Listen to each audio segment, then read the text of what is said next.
आप सभी विद्यार्थियों को नमस्कार। देखिए विद्यार्थियों, आज मैं आपके बीच में एक लेवल 1 की क्लास लेकर आपके बीच में हूँ।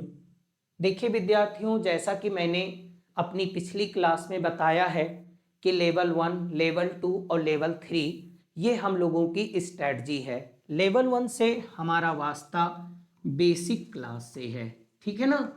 यानी वे विद्यार्थी जो इंग्लिश लैंग्वेज को बेसिक से सीखना चाहते हैं, चाहे वो इंग्लिश स्पीकिंग के लिए सीखना चाहते हो, इंग्लिश प्रोफिशिएंसी के लिए सीखना चाहते हो, कॉम्पिटिटिव एग्जाम के पॉइंट ऑफ व्यू से सीखना चाहते हो, हर तरह के विद्यार्थियों के लिए ये क्लास बहुत ही इम्पॉर्टेंट होगी।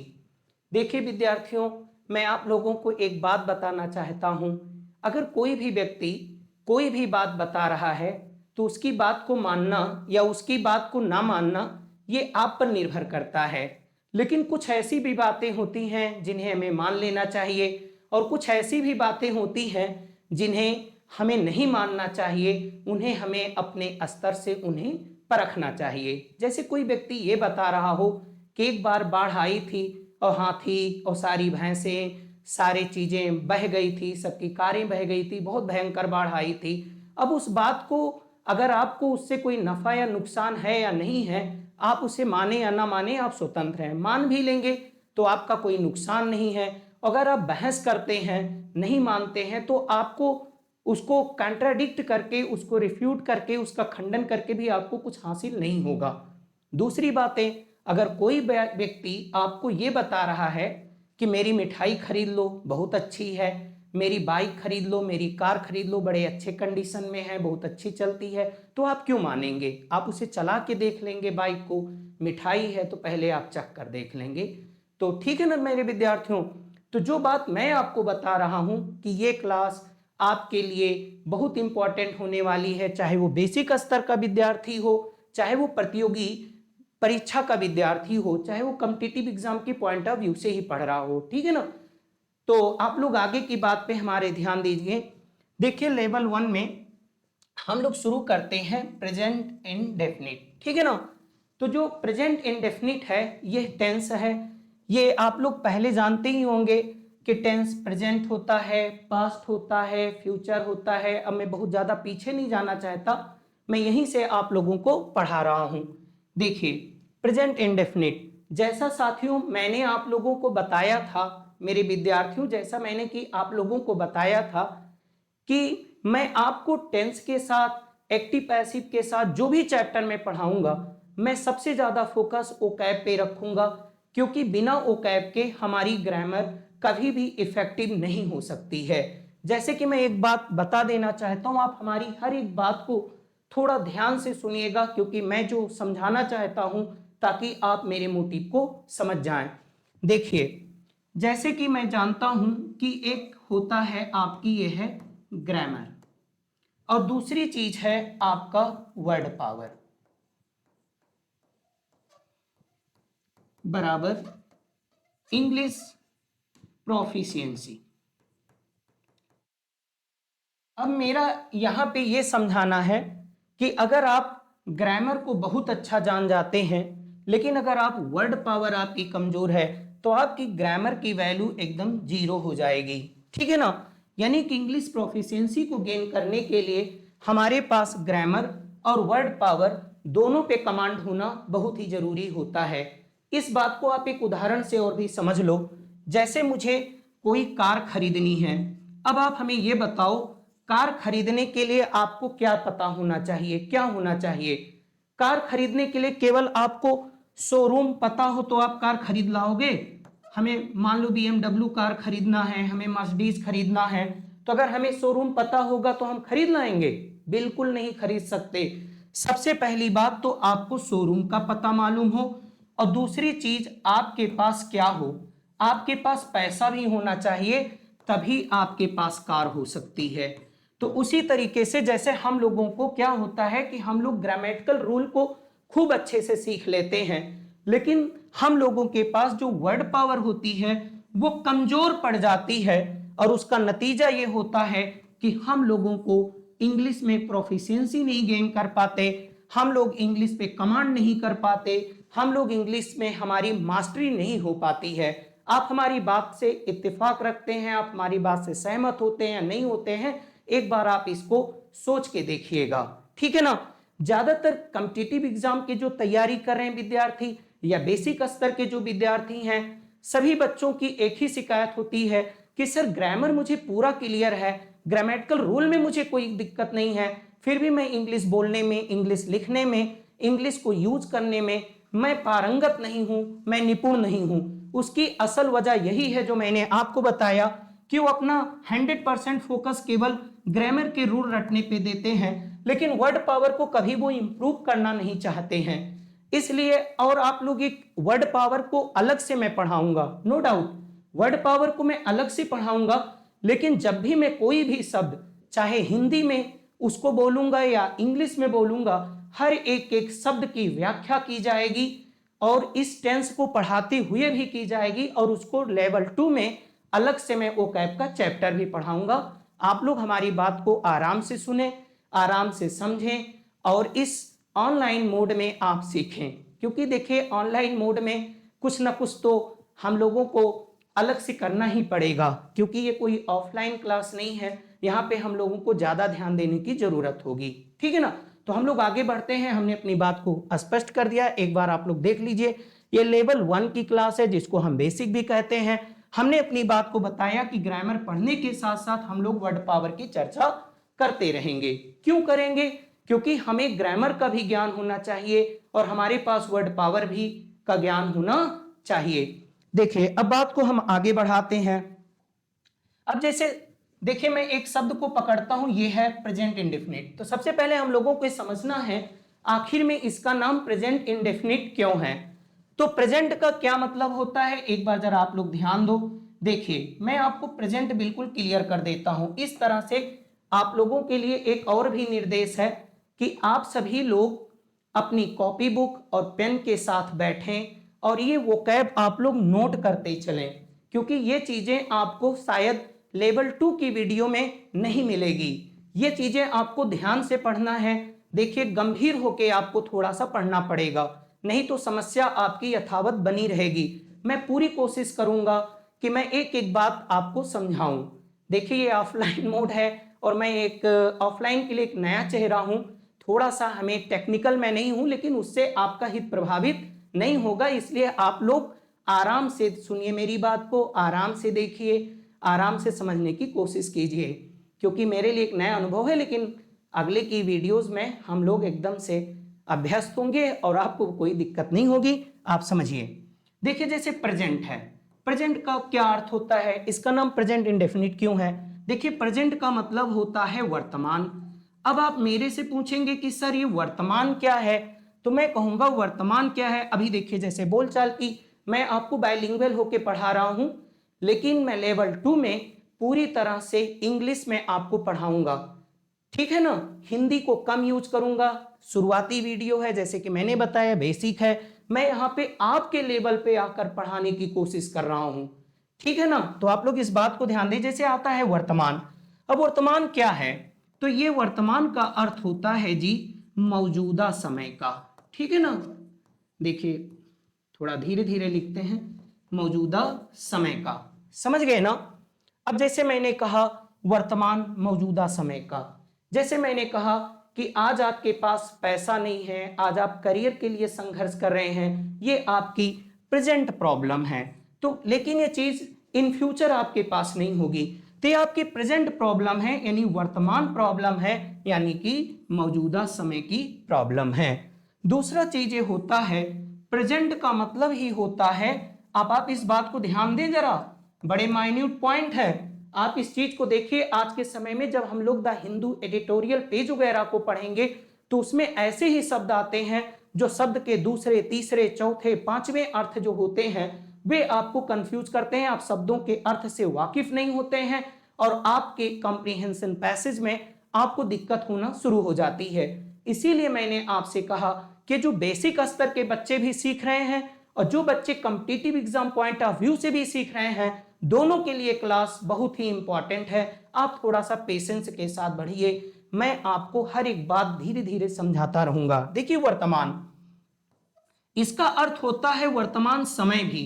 तो आप मुझसे पूछेंगे सर तो क्या मुझे प्रेजेंट में कह दूं और अगर टाइम ना लिखूं इसके साथ तो क्या ये समय अर्थ रखेगा? मैंने कहा या आपके लिए ये चीजें बहुत सही होंगी कि आपके लिए ये चीजें, ये देखिए प्रेजेंट का मतलब ही हो जाएगा वर्तमान समय, और प्रेजेंट का मतलब आपका क्या होता है? वर्तमान भी होता है, और इसी प्रेजेंट का मतलब ही होता है उपस्थित भी होता है। अब आपको अलग अलग शब्द में यूज किया जाएगा उपस्थित, और इसी उपस्थित को ही हम लोग कहते हैं क्या? मौजूद। जैसे मैं आपसे हिंदी में कहता हूं कि कल की क्लास में आप प्रेजेंट नहीं थे, इसका मतलब कल की क्लास में आप प्रेजेंट नहीं थे, इसका मतलब हो जाएगा कल की क्लास में आप उपस्थित नहीं थे। देखिए विद्यार्थियों एक बात पे ध्यान दीजिए, मैं आपको इंग्लिश में एग्जाम्पल नहीं दे रहा हूं, क्यों? क्योंकि ये अभी शुरुआती, हम लोगों की शुरुआती जो है वो विषय है, शुरुआती क्लास है, तो अभी मैंने आपको इंग्लिश ज़्यादा पढ़ाया नहीं है, इसलिए मैं चाहता हूं कि भी इंग्लिश के बजाय हिंदी में एग्जाम्पल देकर आपको समझा दिया जाए, ठीक है ना। ये सब हम लेवल 2 में या अगली वीडियोस में हम लोग इसको बहुत ज़्यादा यूज करेंगे और उसको इम्प्रूव करेंगे। तो उपस्थित होता है, मौजूद होता है, ठीक है ना। कल की क्लास में आप मौजूद थे, इसका मतलब कि कल की क्लास में आप प्रेजेंट थे। आगे ध्यान दीजिएगा, इसी प्रेजेंट का मतलब ही होता है भेंट भी होता है, और इसी का मतलब ही क्या होता है? उपहार भी होता है, ठीक है ना। तुम अपने दोस्त की बर्थडे पार्टी में जा रहे हो, तुम उसको क्या प्रेजेंट दोगे? प्रेजेंट दोगे का मतलब तुम उसे क्या भेंट करोगे, क्या उपहार दोगे, क्या गिफ्ट दोगे। और इस चीज को बहुत आसानी से समझिएगा।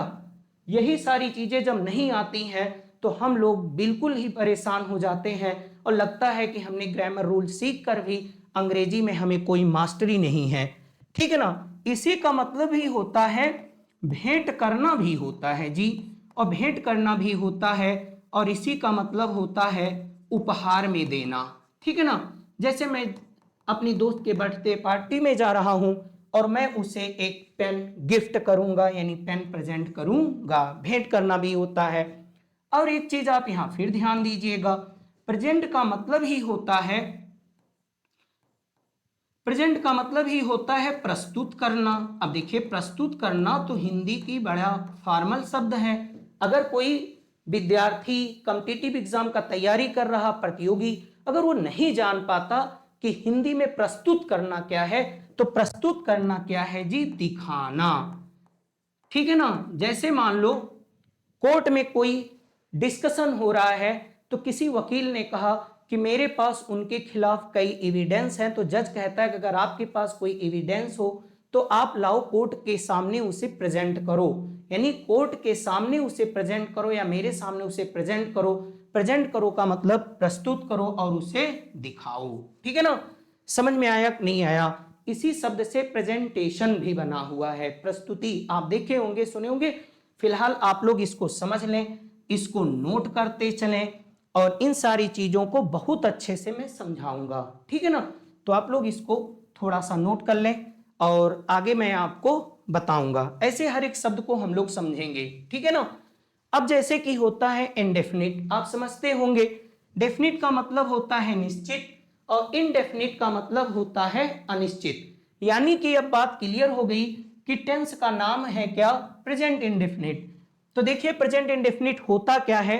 देखिए मैंने आप लोगों की सुविधा के लिए इसको टाइप कर रखा है, ताकि लिखने में उतनी क्लियरिटी नहीं हो पाती है, उतनी स्पष्टता नहीं होती, इसलिए लिखा हुआ है। लिखे हुए फॉर्मेट में आप लोग पढ़िए, आप लोगों को आसानी से समझ में आएगा। देखिए क्या लिखा है, इस टेंस में कार्य का वर्तमान काल में अनिश्चित तौर पर होना पाया जाता है।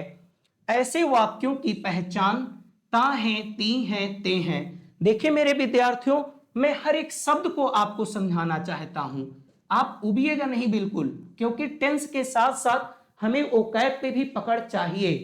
क्योंकि मैंने आपको पहले भी बता रखा है कि टेंस के साथ साथ मैं वर्ड पावर को डिस्कस करूंगा, क्योंकि कोई भी क्लास देने का मतलब होता है आपकी समस्या का सलूशन लाना, आपकी समस्या का सलूशन देना, ठीक है ना।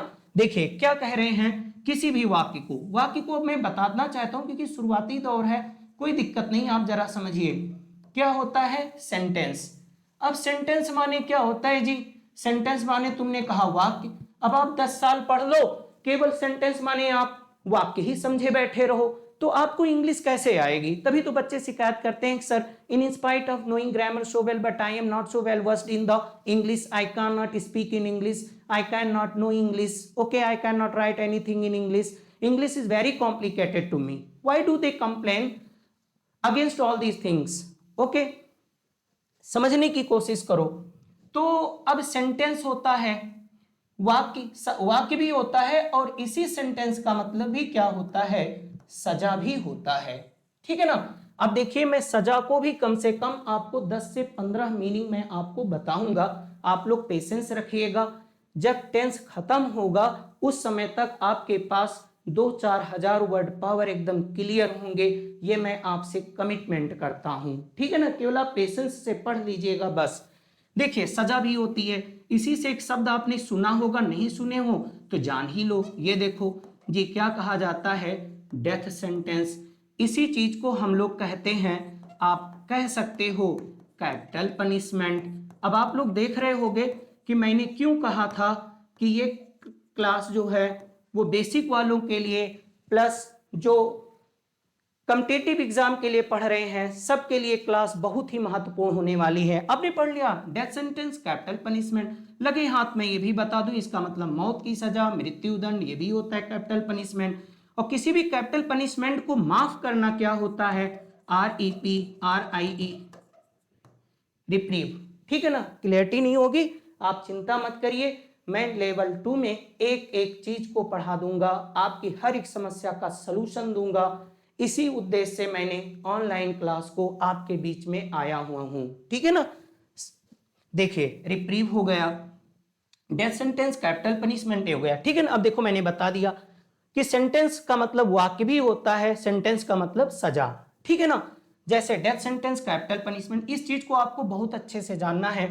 अब सेंटेंस क्या होता है, वाक्य होता है, वाक्य की डेफिनेशन, सेंटेंस की डेफिनेशन, मैं ये सब अगले क्लास में मैं आपको पढ़ाऊंगा। ऐसा नहीं कि कोई चीज मैं स्किप करूंगा, लेकिन जो चीज चल रहा है उसके बीच में दूसरी चीज को लाना, ये आपकी क्लास को थोड़ा सा बोरिंग बना सकता है, ठीक है ना। तो आप ओकैब को तो कम से कम लेकर चलते रहो, क्योंकि वो शब्द वही बताया जा सकता है, और धीरे धीरे आप लोग आगे बढ़ो, ठीक है ना। चलिए अब आगे बढ़ते हैं, उबना नहीं है आपको। इस टेंस में कार्य का वर्तमान काल में अनिश्चित तौर पर होना पाया जाता है, ऐसे वाक्यों की पहचान ता है, ती है, ते है होता है, ठीक है ना। अब देखो, मैं पहचान को भी बता दूंगा आपको।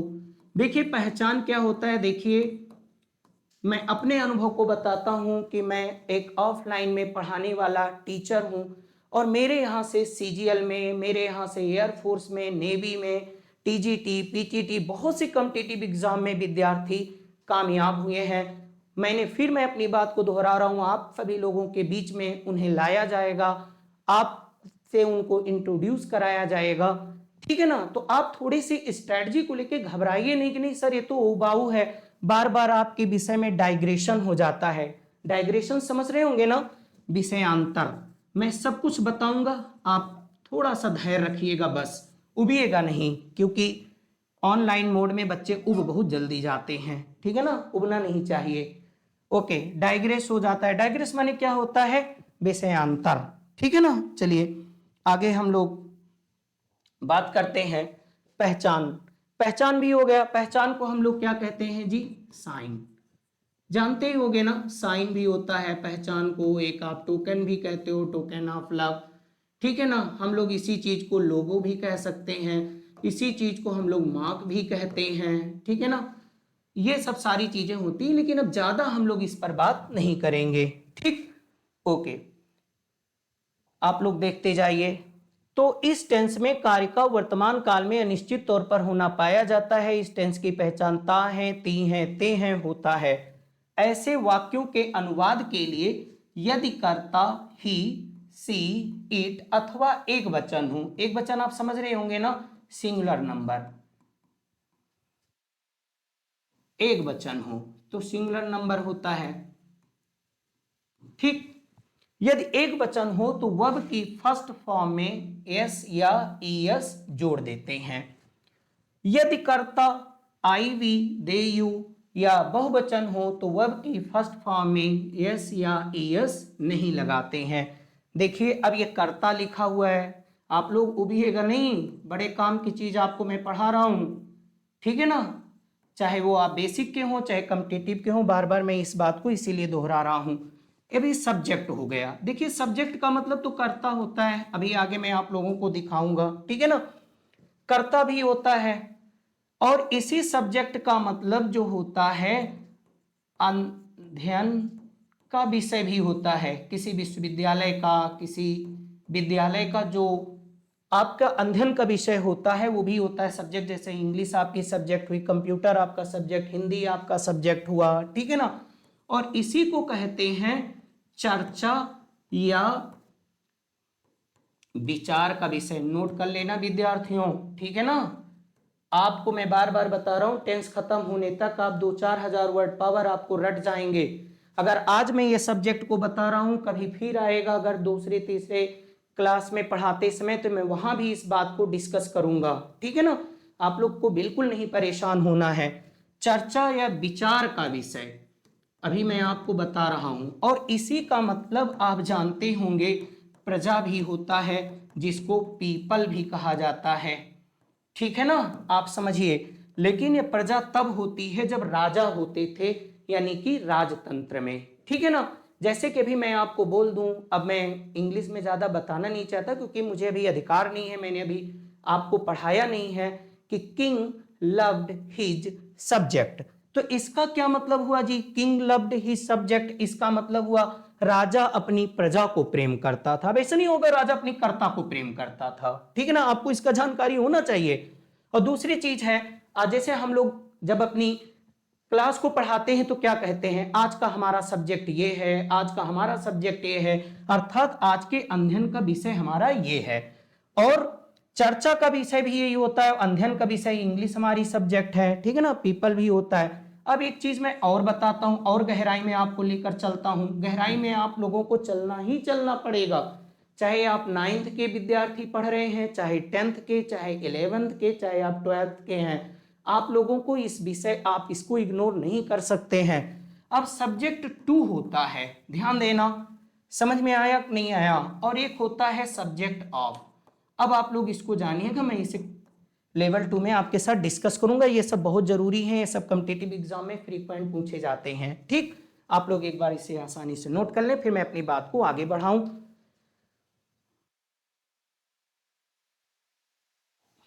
चलिए, तो जैसा कि मैंने आप लोगों को बता दिया, इस टेंस में कार्य का वर्तमान काल में अनिश्चित तौर पर होना पाया जाता है। ऐसे वाक्यों की पहचान ता है, ती है, ते हैं। ऐसे वाक्यों के अनुवाद के लिए यदि कर्ता ही, सी, इट अथवा एक वचन हो तो वर्ब की फर्स्ट फॉर्म में यस या ईएस लगा देते हैं, और यदि कर्ता आई, वी, दे, यू हो तो वर्ब की फर्स्ट फॉर्म में यस या ईएस नहीं लगाया जाता है, ठीक है ना। अब आगे भी हम लोग देखते हैं, देखो ये एग्जाम्पल है आपके पास, ठीक है ना, ये देखो आपके पास एग्जाम्पल है, वह क्रिकेट खेलता है। तो देखो वह क्रिकेट खेलता है तो क्या हो गया, ही, वह क्रिकेट खेलता है तो क्या हो गया, एक मिनट रुक जाइए आप लोग,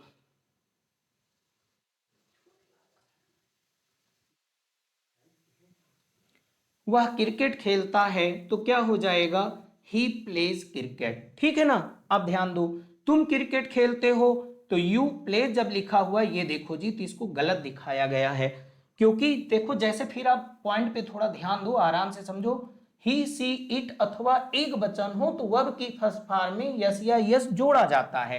तो देखो ये ही है तो यस या यस जुड़ा है, और यहां पे देखो जब यू है या आई भी दी यू बहुवचन हो तो यस या यस नहीं जुड़ा है, ठीक है ना, ये देखो कट गया। और तुम क्रिकेट खेलते हो तो यू प्ले क्रिकेट, ये देखो जी यहां नहीं है, सही है।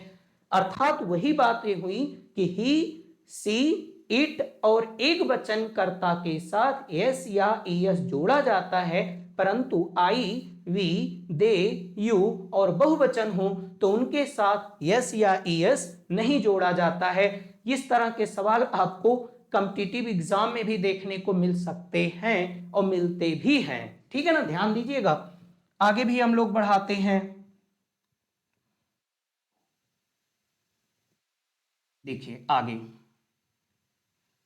ध्यान दीजिएगा, वे लोग वहां जाते हैं तो दे गोज देयर। तो ये देखिए यहाँ पे ईएस लग गया, तो ये भी गलत है, ठीक है ना।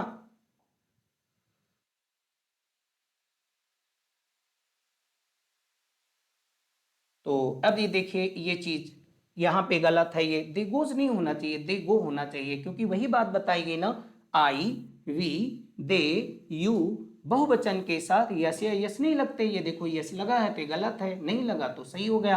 अब देखिए इसको हम लोग कैसे इसका अनुवाद करते हैं, कैसे ट्रांसलेशन करते हैं, ठीक है ना। देखिए एक अफर्मेटिव है, अफर्मेटिव सेंटेंस क्या है, देखिए इसका फंक्शन थोड़ा लिखा हुआ है। सब्जेक्ट हम लोग पहले लिखते हैं, फिर वर्ब की फर्स्ट फॉर्म में यस या यस लिखते हैं, फिर ऑब्जेक्ट। और यहाँ पे एक चीज मैं और बढ़ा देता हूँ, यस और यस लिखा भी जाता है और यस और यस नहीं भी लिखा जाता। जैसा कि आप जान गए कि आई हो, वी हो, दे हो, यू हो, या कोई बहुवचन प्लूरल नंबर का नाउन हो तो आप लोग प्लूरल नंबर इसको आप लोग देखिएगा, नहीं तो बहुवचन जान लो। आप यही ना जान पाओ कि प्लूरल नंबर क्या है, फिलहाल आप लोग जानते होंगे, लेकिन आप हमारी बात को अन्यथा नहीं लेंगे। मैं आपको बेसिक का बच्चा मान के पढ़ा रहा हूं। और एक बात मैं और बताऊं, जब मैं कोई भी पॉइंट को पढ़ाता हूं तो मैं उसके सबसे निम्नतम बिंदु पे भी जाता हूं और उसके बाद उसके उच्चतम बिंदु पे भी जाने की कोशिश करता हूं। मैं ये मान के पढ़ाता हूं कि आप एकदम केजी के बच्चे हैं, और जब उच्चतम बिंदु पे जाने की कोशिश करता हूं तो मैं आपको पीएचडी का बच्चा कंसीडर करके पढ़ाने की कोशिश करता हूं, ठीक है ना। तो आप समझिएगा, आई विद यू हो तो यस और यस नहीं लगेगा, ठीक है ना। ये देखो अब जैसे लिखा है वह यहां आता है, तो देखो ये क्या हुआ, यहां पे ये सब्जेक्ट हो गया ही, फिर क्या हो गया, वर्ब की फर्स्ट फॉर्म में यस या ईएस है, तो ये देखो ये हो गया जी कम्स। ये जी देखो यहां हो गया आपका, ये आ गया हियर, राइट। वह यहां आता है तो क्या हो गया, ही कम्स हियर, सही है ना। वे लोग दिल्ली जाते हैं, फिर ध्यान दो ये सब्जेक्ट आया यहाँ पे दे, और फिर हो गया वर्ब की फर्स्ट फॉर्म। अब यहां देखो यस या यस नहीं लग रहा है जी, क्लियर। ये हो गया दे गो और to Delhi, they go to Delhi, तो ये हो गया ऑब्जेक्ट आपका, तो ये आपका ये हो गया। तो समझ रहे हो ना, एक बार हम लोग इसको क्लियर कर लें फिर हम लोग आगे की बात करते हैं। देखिए अब हो गया निगेटिव सेंटेंस, आप लोग बने रहिएगा। देखिए ये सब आप लोगों के लिए एकदम से सेट किए गए हैं, केवल एक साथ उसको स्लाइड पे दिखाया नहीं जा सकता, यही हम लोगों की प्रॉब्लम है, लेकिन आप उसको इग्नोर करिए। देखिए ये सब एक साथ भी मैं लाके भी आपको सब क्लियर कर दूंगा, कोई परेशान होने की ज़रूरत नहीं है, क्योंकि एक साथ तो हो नहीं सकते। देखिए आपके लिए प्रैक्टिस भी मैंने इसमें दिया है, और इसके बाद मैंने आपसे वादा भी किया है कि जब टेंस खत्म हो जाएंगे तो कम से कम आपको 3000 सेंटेंस पर आपकी प्रैक्टिस भी कराई जाएगी, क्योंकि जब हमारी डीप स्टडी होती है प्लस हमारी प्रैक्टिस होती है तभी हम लोग कॉम्पिटिटिव एग्जाम हो या कहीं इंग्लिश में मास्टरी पाने का सवाल हो, बिना डीप स्टडी और बिना जो है और हम लोग हार्ड प्रैक्टिस के कभी भी हम आगे नहीं बढ़ सकते, कभी भी हमारा कमांड नहीं हो सकता है, उबना नहीं होता है किसी भी क्लास में, ठीक है ना। आप धैर्य के साथ थोड़ा पढ़िए,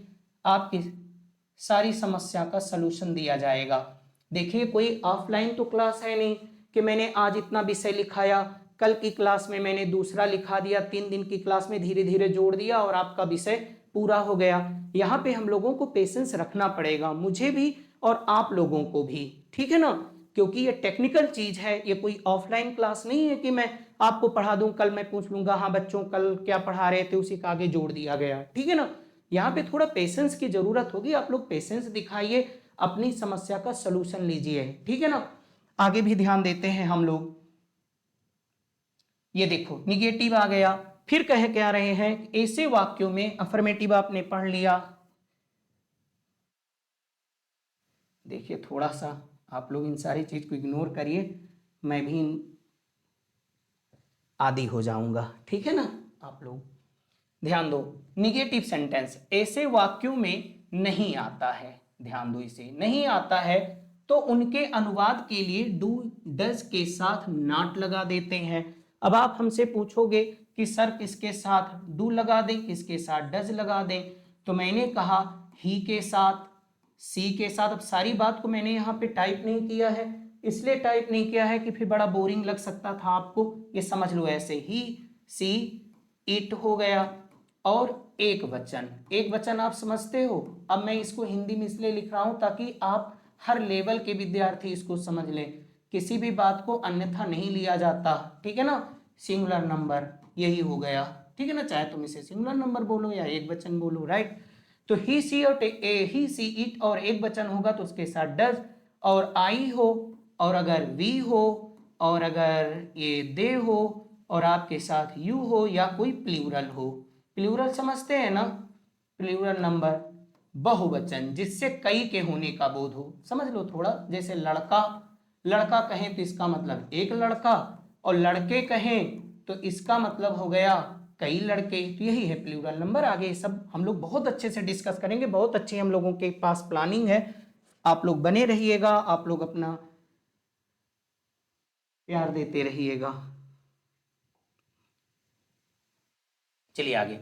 तो ऐसे वाक्यों में नहीं आता है तो उनके अनुवाद के लिए डू या डज के साथ नॉट लगा देते हैं। देखो जैसे लिखा है, तुम वहां नहीं जाते हो तो you do not go there. वह इसके बारे में नहीं जानता है, he does not know about it. इसको डजंट भी कहा जाता है, इसको डोंट भी कहा जाता है। अब मैं बहुत ज़्यादा उसकी गहराई में नहीं जाना चाह रहा हूँ। आप पहले लेवल 1 पे आपके पास ग्रामर का सटीक ज्ञान हो जाए, वोकैब का सटीक ज्ञान हो जाए, बाकी की सारी चीज़ें हम लोग डिस्कस कर लेंगे लेवल 2 में, लेवल 3 में, कोई दिक्कत नहीं है। इसीलिए तो मैंने अपनी क्लास को क्लासिफाई कर रखा है, उसको वर्गीकृत किया है कई भागों में, ठीक है ना।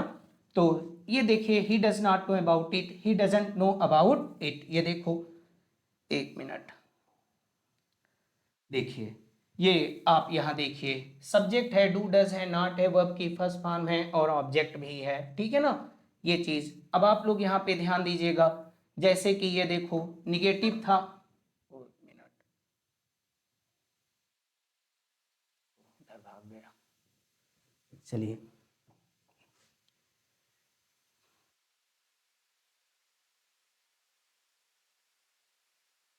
ठीक, ये देखिए, जैसे मैंने ये बता रहा था कि देखो सब्जेक्ट है जी, ये देखो जी डज है, ये देखो जी नॉट है, ये देखो जी वर्ब की फर्स्ट फॉर्म है, ये चीज देखो जी यहाँ आ गया, ठीक है ना।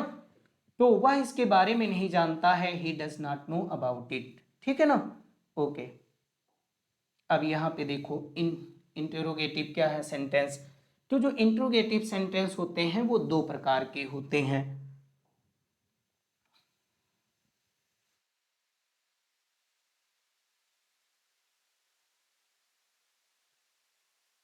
ठीक है ना, विदाउट क्वेश्चन वर्ड और विद क्वेश्चन वर्ड। अब विदाउट क्वेश्चन वर्ड क्या है, आप लोग आराम से पढ़ लीजिए। ऐसे वाक्यों की शुरुआत क्या से होती है, ठीक है ना। तो वे इंट्रोगेटिव सेंटेंस वो सेंटेंस होते हैं जिनकी शुरुआत क्या से होती है, क्लियर, और उनके उत्तर एस या नो में दिए जा सकते हैं, ठीक है ना। जैसे कि मैं कहूं, क्या तुम दिल्ली में रहते हो, तो कहो यस या नो। तो मैंने कहा क्या तुम दिल्ली में रहते हो, तुमने कहा नो, ठीक है ना, इस तरह से। तो उनके अनुवाद के लिए डू या डज को सबसे पहले लिख देते हैं। ये देखो जी, डू या डज पहले आ गया, फिर सब्जेक्ट है, वर्ब की फर्स्ट फॉर्म होती है, ऑब्जेक्ट होता है। आप लोग ध्यान देते रहिए। देखो, जैसे मैंने कहा,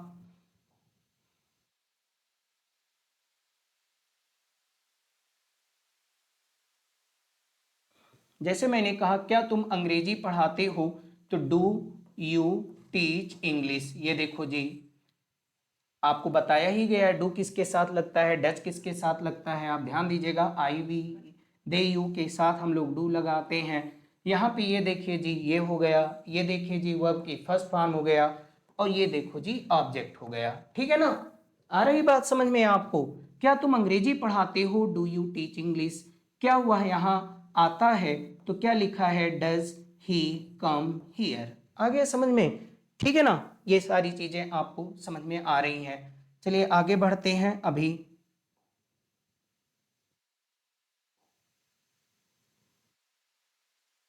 ये देखिए जी, विद क्वेश्चन वर्ड क्या है, ऐसे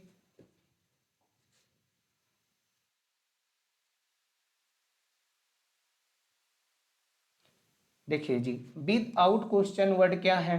इंट्रोगेटिव सेंटेंस जो विदाउट क्वेश्चन वर्ड के हैं, ठीक है ना। ओके, यानी कह ले कि हम विद क्वेश्चन वर्ड के हैं।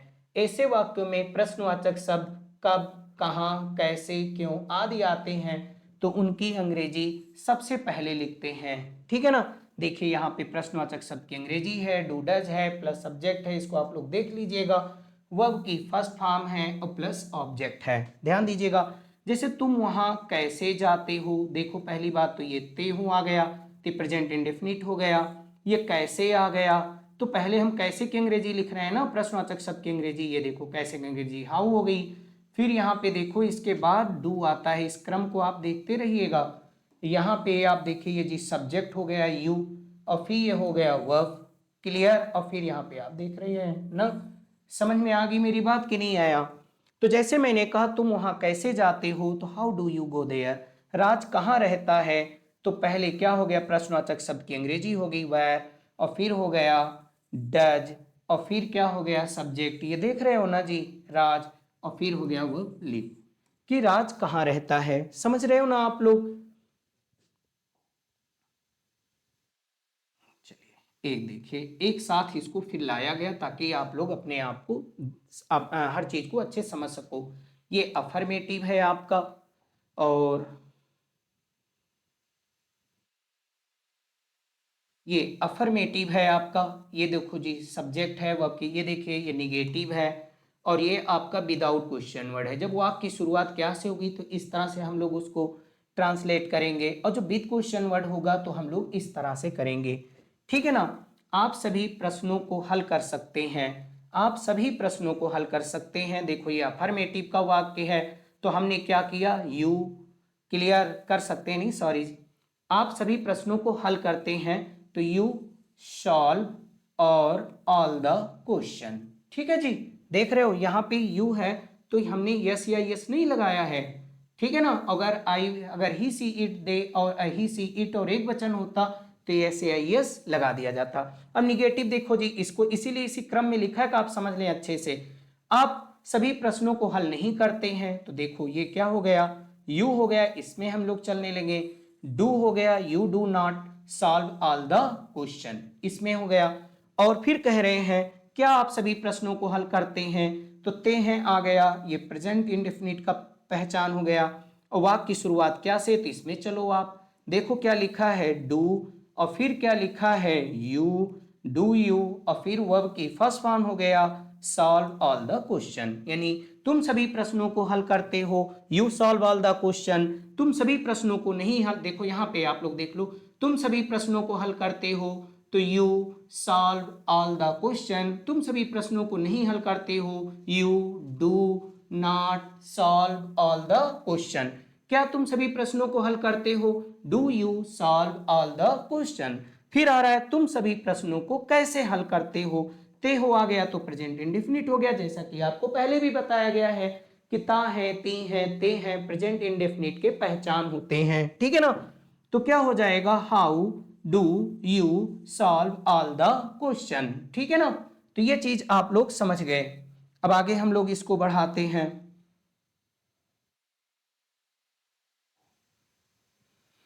देखिए आपके लिए और सारे हैं, इनको आप लोग जरा ध्यान दे लीजिए। देखिए थोड़ा टेक्निकल है, आप लोग इन सारी चीज को अवॉइड करिएगा ना। हाँ नहीं तो आप लोग घोड़ा नहीं घोड़ा की पूंछ देखने लगे, ठीक है ना। समझ में आया कि नहीं आया? ये आप लोगों से एक हम्बल रिक्वेस्ट है कि थोड़ा सा इस चीज में, अभी मैं अभ्यस्त नहीं हूँ, थोड़ा टाइम लगता है, बस उससे आपका कोई हित नहीं प्रभावित होगा, आपका मकसद पूरा होगा। आपको आपकी समस्या का 100% सोल्यूशन देने की मैं कोशिश कर रहा हूँ, ठीक है ना। ओके, देखो वह यहाँ आता है तो ही कम्स हियर, और वो यहाँ नहीं आता है, ही डजंट कम हियर। क्या वह यहाँ आता है, अब देखो डू या डज को हम लोग आगे ले आए, डज ही कम हियर, वह यहाँ क्यों आता है, तो देखिए प्रश्नवाचक शब्द की अंग्रेजी है, डू या डज है, सब्जेक्ट है, वर्ब की फर्स्ट फॉर्म है, और ये आपका object, clear. Why does he come here, वो यहाँ क्यों आता है, ठीक है ना। अब और आगे हम लोग लेते हैं इसे। देखिए इसीलिए इसीलिए आप लोगों के लिए मैंने इसे लिखा है, मैं चाह रहा हूं कि ठीक ऑफलाइन वाली चीजें ऑनलाइन में ला दिया जाए। लेकिन ऑनलाइन एक टेक्निकल चीज है और ऑफलाइन दूसरी चीज है, लेकिन मैं पूरी कोशिश कर रहा हूं कि वो सारी चीजें आ जाए, क्योंकि हम ग्रामर के रूल पढ़ने के साथ साथ हम लोग प्रैक्टिस करेंगे। इसीलिए तो मैंने आपको बताया कि मैं पढ़ाऊंगा भी, और जब आपके टेंस खत्म हो जाएंगे, आपके लेवल 1 खत्म हो जाएंगे, तो कम से कम 3000 सेंटेंस पे हम लोग बहुत अच्छे से प्रैक्टिस करेंगे और अपनी कमांड को गेन करेंगे। ठीक है ना? ओके, फिर ध्यान दीजिएगा, आप दिल्ली में परीक्षा की तैयारी करते हैं। एक मिनट, आराम से आप लोग देखिए, कोई दिक्कत नहीं है।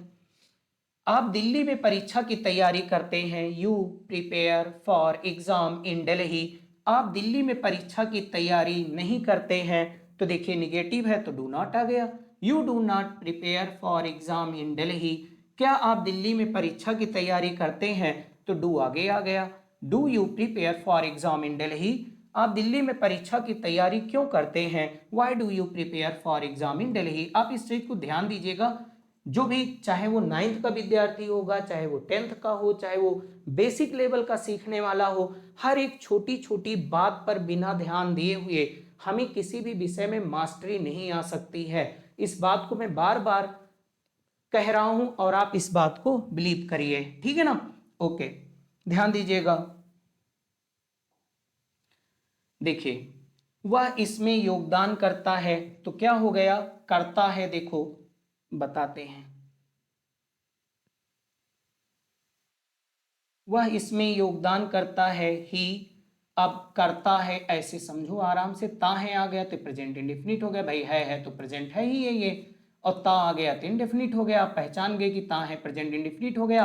और ये क्या है जी, अफर्मेटिव। वह इसमें योगदान करता है, ही कंट्रीब्यूट्स इन इट। और अगर हम लोग चाहेंगे तो अब ये सब बात मैं आपको आगे बताऊंगा, ज्यादा ये सब बात बताना नहीं है।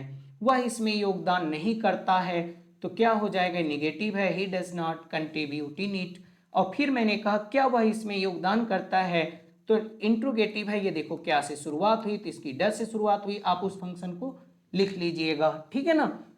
तो does he contribute in it, और वह इसमें योगदान क्यों करता है, why does he contribute in it. अब ये देखो विद क्वेश्चन वर्ड है और ये विदाउट क्वेश्चन वर्ड है, चारों हो गए।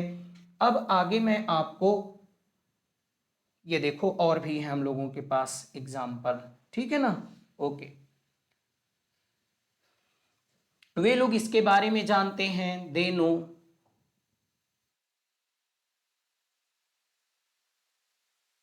ध्यान दीजिएगा, वे लोग इसके बारे में जानते हैं, दे नो अबाउट इट। देखिए ये अफर्मेटिव है, ये उसका निगेटिव है, ये क्या से शुरुआत हुई तो डू आगे आ गया। ये देखो जी विद क्वेश्चन वर्ड है, प्रश्नवाचक शब्द की अंग्रेजी है, तो ये आगे आ गया। वे लोग इसके बारे में जानते हैं, दे नो अबाउट इट। वे लोग इसके बारे में नहीं जानते, they do not know about it. क्या वे लोग इसके बारे में जानते हैं, do they know about it. वे लोग इसके बारे में कैसे जानते हैं, तो how do they know about it. ठीक है ना? ओके, अब आपको अगर बात आती है कि सर आप ये बताओ नो क्या होता है, मैं सारे शब्द बताऊंगा। नो क्या होता है, तो मिस्टर नो क्या होता है, तो नो टू क्या होता है। ठीक है ना? ये सब सारी चीज मैं आपके साथ बताऊंगा। अब जैसे नो का थर्ड फॉर्म, ये सब मैं आगे की क्लास में बताऊंगा। नोन हो गया, अब नोन के साथ हो गया जी टू, तब इसका मतलब हो गया जाना पहचाना हुआ, इसका मतलब हो जाएगा परिचित। जैसे पैसिव में यूज हो जाए, I am known to your father, मैं आपके पिताजी से परिचित हूं, यानी मैं आपके पिताजी को जानता हूं। लेकिन यही चीजें जब नोन के साथ हम लोग फॉर लगा देंगे, ठीक है ना, ये सब मैं बात बताऊंगा आपको। अभी मैं इसमें बताने के लिए उपयुक्त समय नहीं समझ रहा हूं, लेकिन अगली क्लास में एक एक बात को मैं डिस्कस करूंगा। वीडियो लंबी हो सकती है, थोड़ी आपको अ लिटिल बोरिंग भी हो सकती हैं, लेकिन आपके हितकारी होंगी, इसमें दो राय की बात नहीं है। एक बार मैंने जैसे आपको समझाया कि आप विश्वास करके देख लें, आप मुझको बिलीव करके देख लें, आपको हर एक बात पता चल जाएगी। ठीक है ना? अगर आप अपनी समस्या का सलूशन चाहते हैं तो, राइट। तो नोन क्या, फार क्या हो गया, तब इसका मतलब हो जाएगा विख्यात। ओके, अब आप हमसे पूछोगे विख्यात क्या है गुरुवर, तो मैं कहूंगा जी प्रसिद्ध है, तो मैं कहूंगा विख्यात हो गया, प्रसिद्ध हो गया। ठीक है ना? और इसी चीज को कहते हैं जाना पहचाना हुआ। ठीक है ना? अब जैसे मैंने कह दिया कि अब मैंने कहा कि I am known to your father, मैं आपके पिताजी से परिचित हूं। नोन फार क्या हो गया, जैसे मैंने कहा क्लियर। अब आपसे मैं कह रहा हूं Kashmir is known for its natural beauty, Kashmir अपनी सुंदरता के लिए, प्राकृतिक सुंदरता के लिए जाना जाता है। तो यहां नोन का मतलब जाना जाता है का मतलब वो विख्यात है, वो प्रसिद्ध है। अब यही सब बातें तो आगे चल के पेच फंस जाता है, और जब हम लोग पढ़ रहे होते हैं तो हम लोग ये सोचते हैं कि नहीं, हमको एकदम आराम से सारी चीजें चाहिए। ठीक है, आप हमारी बात को समझो। देखिए, बच्चों की भी दवा होती है और बुजुर्गों की भी दवा होती है। बच्चों की दवा मीठी बनाई जाती है, स्वादिष्ट बनाई जाती है, फल के फ्लेवर में बनाई जाती है, लेकिन वही आशा केवल युवा और बूढ़े लोग भी नहीं करते हैं। अगर दवा हितकारी है तो दवा चाहे महंगी हो, चाहे दवा कड़वी हो, हर चीज सही है फिर। राइट, आप हमारी बात से सहमत हो या असहमत हो तो आप इस बात पे थोड़ा विचार कीजिएगा। ये बात अगर मैंने यहाँ बता दिया तो क्या हर्ज है कि नोन टू होता है, ठीक है ना, और नोन फार हो गया। अब मिस्टर नो क्या है सब मैं बताऊंगा आपको, ठीक है ना। यही सबसे सवाल आते हैं, एक एक चीज मैं डिस्कस करते हुए आगे बढ़ूंगा। थोड़ा शायद क्लास लंबी हो रही है, मैं अपनी बात को थोड़ा विराम देना चाहूंगा। ये देखिए आप लोग, एक मिनट देखिए, वे लोग इसका विरोध करते हैं, तो ये देखो अफर्मेटिव है, ये देखो देख लीजिए, थोड़ा टेक्निकल चीज है, इसको इग्नोर करिएगा, उबिएगा नहीं। दे अपोज इट, वे लोग इसका विरोध करते हैं, वे लोग इसका विरोध नहीं करते हैं।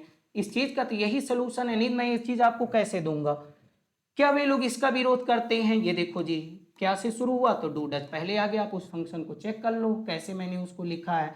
वे लोग इसका विरोध क्यों करते हैं? देखो ये जी प्रश्नवाचक शब्द की अंग्रेजी हो गई, प्लस डू या डज हो गया, और प्लस ये देखो जी, यही बात तो बनवाया गया है आपके फंक्शन में, सब्जेक्ट हो गया, और फिर वर्ब की फर्स्ट फॉर्म हो गया, और फिर क्या हो गया जी, ऑब्जेक्ट हो गया। अब देखो मेरा तो मन कर रहा है मैं ऑब्जेक्ट को भी बता दूं, ठीक है ना, तो मैं तो बताऊंगा, अगर नहीं बताऊंगा तो कैसे होगा।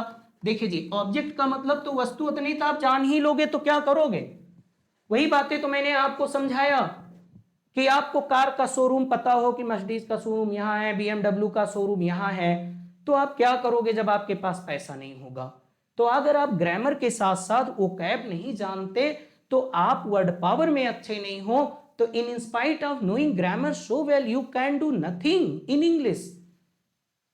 This complaint is made frequently by every learner, हर सीखने वाले विद्यार्थी के द्वारा ये कंप्लेन की जाती है, ठीक है ना। ये चीज आपके लिए जानना बहुत जरूरी है, और ये चीज कॉम्पिटिटिव एग्जाम के पॉइंट ऑफ व्यू से बहुत अच्छी है। ये वस्तु भी होता है जी, किसी भी वस्तु को हम ऑब्जेक्ट कहते हैं, और इसी ऑब्जेक्ट का मतलब होता है कर्म भी होता है। देखिए ग्रामर में, ठीक है ना। अब आप एक्शन वाला कर्म ना समझ जाइएगा जी, ये कर्म होता है। जैसे हम यहाँ ऑब्जेक्ट लिख रहे हैं, सब्जेक्ट ऑब्जेक्ट, तो यहाँ ऑब्जेक्ट का मतलब कर्म है। अब कर्म क्या है ये सब बात मैं आपको आगे बताऊंगा। कर्ता जो कार्य करता है वो उसका कर्म होता है।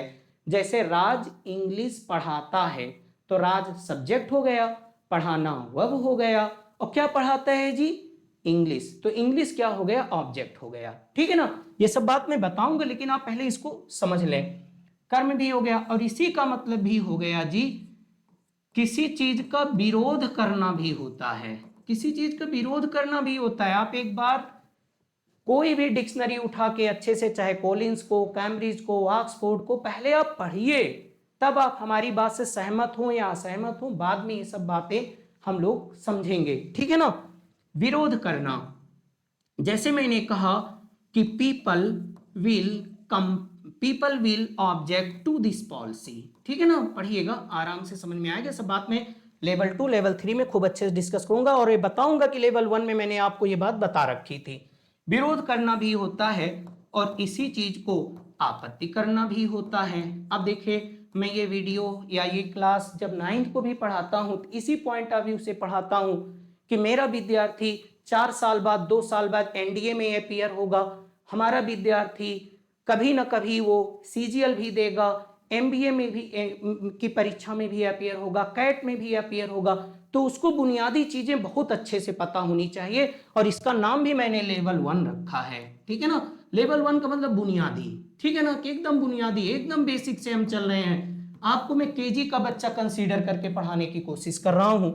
आप बिल्कुल भी उबिएगा नहीं। आपत्ति करना भी होता है। अब आपत्ति करना क्या होता है, देखो मैं फटाफट इसको बता दूंगा आपको जी। ऑब्जेक्ट भी होता है और इसी चीज को हम लोग प्रोटेस्ट भी कहते हैं। और ये देखो जी, इस शब्द को ध्यान दीजिएगा, ठीक है ना। ओके, बिल्कुल। अब आप इस बात को थोड़ा ध्यान दें कि ऑब्जेक्ट वस्तु भी होता है, कर्म भी होता है, विरोध करना भी होता है, आपत्ति करना भी होता है। और इसी का मतलब ऑब्जेक्ट, देखिए आपत्ति करना ऑब्जेक्ट भी होता है, प्रोटेस्ट भी होता है और एक्सपोस्टुलेट भी होता है, ठीक है ना। आप लोग इस चीज को ध्यान दीजिएगा। हम लोग अपनी विषय पर आते हैं। चलिए हम लोग ये आगे से जो ये इसको भी थोड़ा सा जल्दी से खत्म कर लेते हैं। देखिए जी, इंटेरोगेटिव निगेटिव सेंटेंस में नहीं आता है तो ऐसे वाक्यों के अनुवाद के लिए नॉट का प्रयोग किया जाता है। और नॉट को किसके बाद रखते हैं जी, सब्जेक्ट के बाद रखते हैं।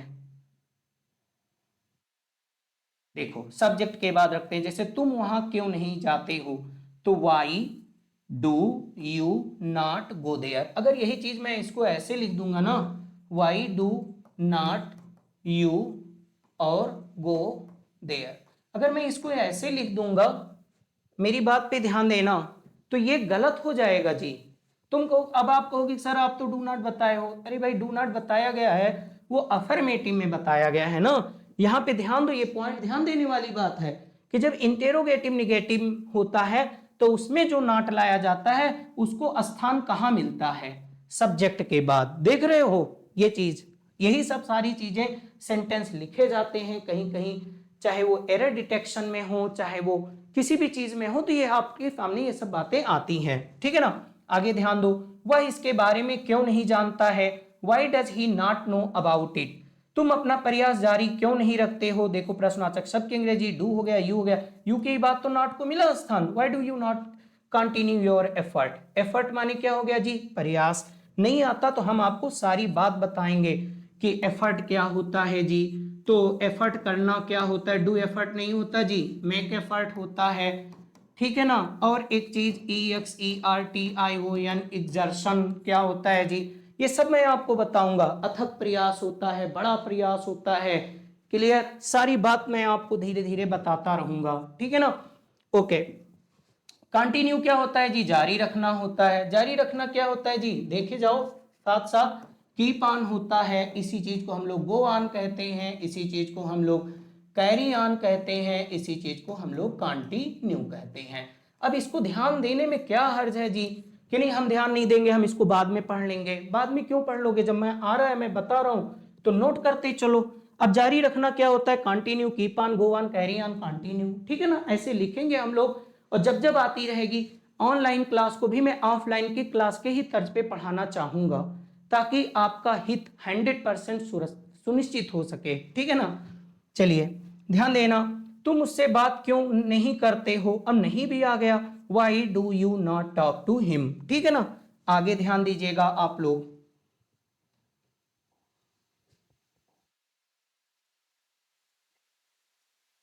यहां पे एक बहुत नोटेबल पॉइंट है, इस पे ध्यान दीजिएगा। यहां से चाहे वो टेट हो, चाहे सुपर टेट हो, या टीचिंग का TGT का हो, PGT का हो, कोई भी कॉम्पिटिटिव एग्जाम हो, यहाँ से सवाल अक्सर बन जाते हैं जी। ध्यान दो, यदि प्रश्नवाचक शब्द हाउ मच, हाउ मेनी, विच अथवा हुज हो तो उनसे संबंधित संज्ञा क्लियर उनके साथ ही लिखा जाता है। जैसे मैंने कहा कितने विद्यार्थी परीक्षा की तैयारी करते हैं, तो कितने विद्यार्थी परीक्षा की तैयारी करते हैं, तो ये देखो हाउ मेनी के बाद अगर तुम यहाँ डू रख दोगे बस वाक्य आपका गलत हो जाएगा। अब आपको नहीं, प्रश्नवाचक शब्द के बाद तो सर आपने डू डज बताया है, तो मैंने कहा प्रश्नवाचक शब्द के बाद यानी इंटेरोगेटिव वर्ड के बाद मैंने आपको डू या डज का प्रयोग बताया है, लेकिन वो जी दूसरी बात है और इनके साथ मैं दूसरी बात बता रहा हूं। यदि प्रश्नवाचक शब्द हाउ मेनी, हाउ मच, विच तथा हुज हो तो उनसे संबंधित संज्ञा उनके साथ लिखी जाती है। अगर मैं इसको ऐसे आएगा, कभी कभी कई बार आया है, मैं पूरी तरह से कॉम्पिटिटिव एग्जाम के पॉइंट ऑफ व्यू से पढ़ा रहा हूं, ठीक है ना आप लोगों को। चाहे वो हाउ मेनी होगा, तो अगर मैं इसको अभी ऐसे लिख दूं हाउ मेनी डू स्टूडेंट्स, अब अगर पुराने रूल पे लिखा जाए तो ऐसे ही होगा हाउ मेनी डू स्टूडेंट्स, और डू प्रिपेयर और फॉर एग्जाम, ठीक है ना। थोड़ा सा आप लोग समझिएगा हैंड राइटिंग को। तो how many do students do appear in, how many do students और अपीयर प्रिपेयर फॉर एग्जाम, ध्यान दीजिएगा। तो अब यहाँ पे ये देखिए हाउ मेनी के बाद आप डू नहीं लिख सकते जी, हाउ मेनी के बाद आपको स्टूडेंट्स लिखना पड़ेगा, क्योंकि कह रहा है यदि प्रश्नवाचक शब्द how many, how much, which तथा हु जो, तो उनसे संबंधित संज्ञा उनके साथ लिखी जाए, ठीक है ना। कितना पेट्रोल, तो आप कितना पेट्रोल चाहते हो, आप कितना पेट्रोल चाहते हो, तो हाउ मच, अब क्या हो गया, देखिए जी, आप कितना से संबंधित क्या है, petrol, how much petrol do you want. आप ऐसे नहीं लिख सकते कि नहीं प्रश्नवाचक शब्द के बाद तो सर डू या डज आता है, हाउ मच लिख दो और फिर डू लिख दो, फिर लिखो यू, अब तब आप लिखते हो कि वांट पेट्रोल, ठीक है ना। आप इसको इस तरह से नहीं लिख सकते कि how much do you want petrol, आप इसको इस तरह से नहीं लिख सकते जी, राइट। समझ में आई कि नहीं आई मेरी बात, ओके। तो how much petrol do you want, ये हो गया आपका, ठीक है ना। एक पॉइंट और भी है, अब ध्यान देना, यदि प्रश्नवाचक शब्द स्वयं वाक्य का कर्ता हो तो डू या डज का प्रयोग, डू या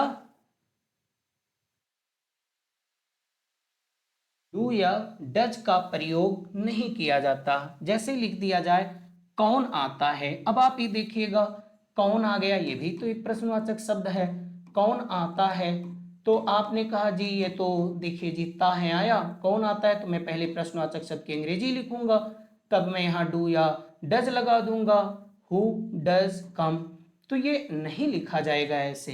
तुम कहो सर क्यों, प्रश्नवाचक शब्द के बाद तो डू डज आता है, मैंने लिखा, तो मैंने कहा नहीं जी, यदि प्रश्नवाचक शब्द स्वयं वाक्य का कर्ता हो तो डू डज का प्रयोग नहीं करते हैं। कौन आता है, हु डज कम नहीं, देखो ये गलत है, क्या बोलेंगे, हु कम्स। इसीलिए हम लोग कहते हैं क्लियर, व्हाट डज हैपन नहीं, व्हाट हैपेंस, क्लियर क्या होता है। समझ में आया कि नहीं। देखिए हो सकता है वीडियो आप लोगों के लिए लंबी हो, मैं अगली वीडियो थोड़ी सी शॉर्ट करूंगा, कम ड्यूरेशन की रखी जाएंगी, लेकिन मैं कभी भी किसी भी चीज़ को बहुत ही आराम से आप लोगों को क्लियर करके पढ़ाऊंगा, एक एक पॉइंट, ठीक है ना। आप सभी विद्यार्थी को मैंने जैसे बताया है कि आप लोग थोड़ा पेशेंस के साथ पढ़िए। मैं अपनी ऑफलाइन क्लास को ऑनलाइन क्लास की ऑनलाइन क्लास को मैं ऑफलाइन क्लास की तरह ही पढ़ाना चाहता हूँ। आप सभी प्रतियोगी साथियों से, आप सभी विद्यार्थियों से एक अनुरोध भी है कि आप लोग अपनी इस वीडियो को ज़्यादा से ज़्यादा मित्रों के बीच में शेयर करें और लाइक भी कर दें, और आप लोग इसको अपना प्यार देकर सब्सक्राइब भी कर लें। हम आपके साथ अगली क्लास में अपने और ज़्यादा इम्प्रूवमेंट के साथ आएंगे और आप लोगों को नई क्लास पढ़ाएंगे, ठीक है।